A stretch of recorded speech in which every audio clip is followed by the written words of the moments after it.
दोस्तों आज के वीडियो में लेकर आए हैं एक और दिलचस्प कहानी, पीपल के पेड़ की गवाही। तो कहानी पूरी सुनिएगा। एक बार किसी गांव में दो व्यक्ति रहते थे। दोनों का स्वभाव बिल्कुल अलग अलग था। एक का नाम पाप बुद्धि तथा दूसरे का नाम धर्म बुद्धि था। पाप बुद्धि हमेशा गलत कार्यों में लिप्त रहता था। उसको लोग पसंद नहीं करते थे। इसके विपरीत धर्म बुद्धि हमेशा लोगों की भलाई के लिए ही काम किया करता था। सभी लोग उसको पसंद करते थे। दोनों का स्वभाव अलग अलग होने के बावजूद दोनों मित्र की तरह रहते थे।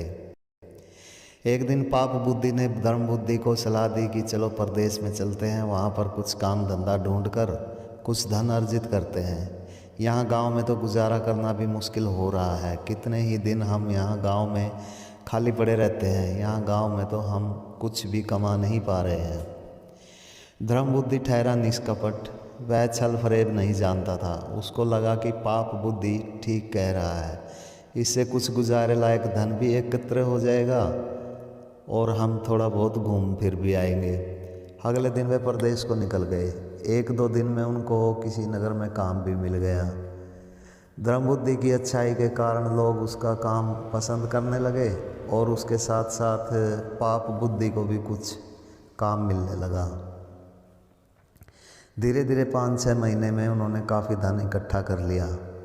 जब काफ़ी सारा धन इकट्ठा हो गया तो वे दोनों गांव की तरफ चल पड़े।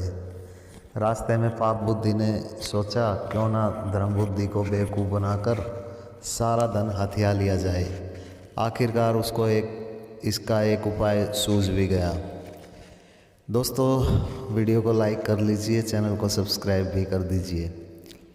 जैसे ही दोनों गांव के नज़दीक पहुंचे तो पाप बुद्धि ने धर्म बुद्धि से कहा, मित्र, सारा धन गांव में साथ ले जाना ठीक नहीं रहेगा। गांव के सारे लोग हमारे धन को देखकर हमारे से नफरत करने लगेंगे। हो सकता है कोई बादशाह को भी शिकायत कर दे। अगर ऐसा हुआ तो हम मुसीबत में पड़ जाएंगे। हम ऐसा करते हैं, इस धन को यहीं पर कहीं छुपा देते हैं। बाद में जब भी ज़रूरत होगी दोनों साथ में आएंगे और जितना धन की ज़रूरत रहेगी यहाँ से ले जाएंगे। धर्म बुद्धि को मंद बुद्धि की यह बात ठीक लगी। धर्म बुद्धि ने कहा, ठीक है, यह काफ़ी बड़ा पीपल का पेड़ है, इसके नीचे हम धन को अलग अलग दबा देते हैं। जब भी ज़रूरत होगी हम यहाँ से धन निकाल कर ले जाया करेंगे। इसके बाद उन्होंने धन को एक जगह पर दबा दिया और दोनों गांव की तरफ चले गए। दोस्तों नीचे दिए गए लाइक तथा सब्सक्राइब बटन पर ज़रूर दबा दीजिए। लेकिन पाप बुद्धि को कहाँ नींद आने वाली थी। उसके सपनों में वह पीपल के पेड़ के नीचे गड़ा हुआ धन ही आ रहा था। 3-4 दिन बाद वह पीपल के वृक्ष के नीचे गया और अपने धन के साथ साथ धर्म बुद्धि के धन को भी खोद कर अपने साथ घर पर ले आया। कुछ दिनों बाद पाप बुद्धि धर्म बुद्धि के घर गया और बोला, मित्र, जो धन हम अपने साथ घर पर लेकर आए थे वह ख़त्म हो चुका है। चलो जंगल में चलते हैं और थोड़ा बहुत धन खोद कर निकाल ले आते हैं। धर्म बुद्धि उसकी बात मान गया और अगले दिन दोनों जंगल में पहुँचे। उन्होंने पीपल के पेड़ के नीचे ज़मीन खोद डाली जहाँ पर उन्होंने धन छुपाया था, लेकिन वहाँ पर कुछ भी नहीं मिला। इस पर पाप बुद्धि ने बड़े क्रोध के साथ कहा, धर्म बुद्धि, यह धन तूने लिया है।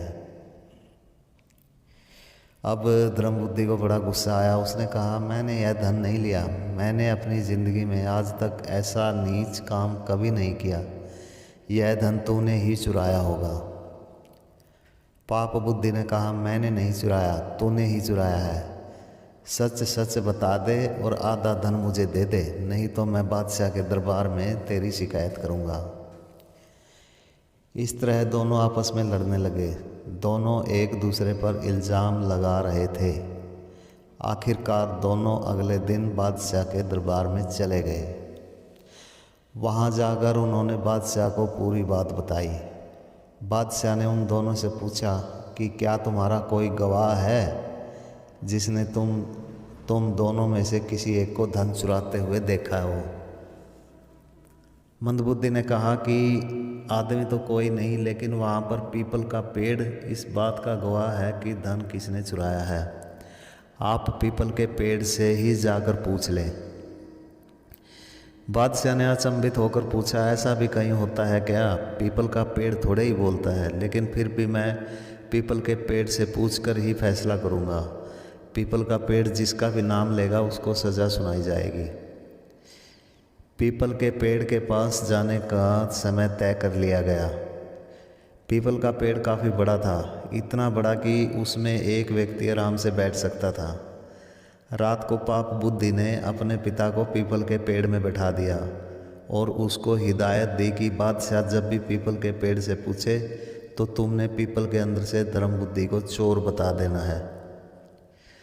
निश्चित दिन को बादशाह अपने सैनिकों के साथ धर्म बुद्धि तथा मंद बुद्धि को साथ लेकर पीपल के पेड़ के पास पहुंच गए। उन्होंने पीपल के पेड़ से आवाज़ लगाकर पूछा कि इन दोनों में से चोर कौन है? पीपल के अंदर बैठे हुए मंद बुद्धि के बाप ने कहा कि धर्म बुद्धि चोर है, इसी ने सारा धन चुराया है। बादशाह ने धर्म बुद्धि को गिरफ्तार करने का आदेश दे दिया। धर्म बुद्धि हैरान रह गया। उसने बादशाह से कहा, जहाँ बना मैं सज़ा पाने के लिए तैयार हूँ, लेकिन पहले मैं इस पेड़ को आग लगाना चाहता हूँ क्योंकि इस पेड़ ने मुझे चोर कहा है। यह कहकर धर्म बुद्धि ने कुछ पत्ते इकट्ठे किए और उस पीपल के पेड़ को आग लगा दी। थोड़ी ही देर में आग ने पूरे पीपल के पेड़ को घेर लिया।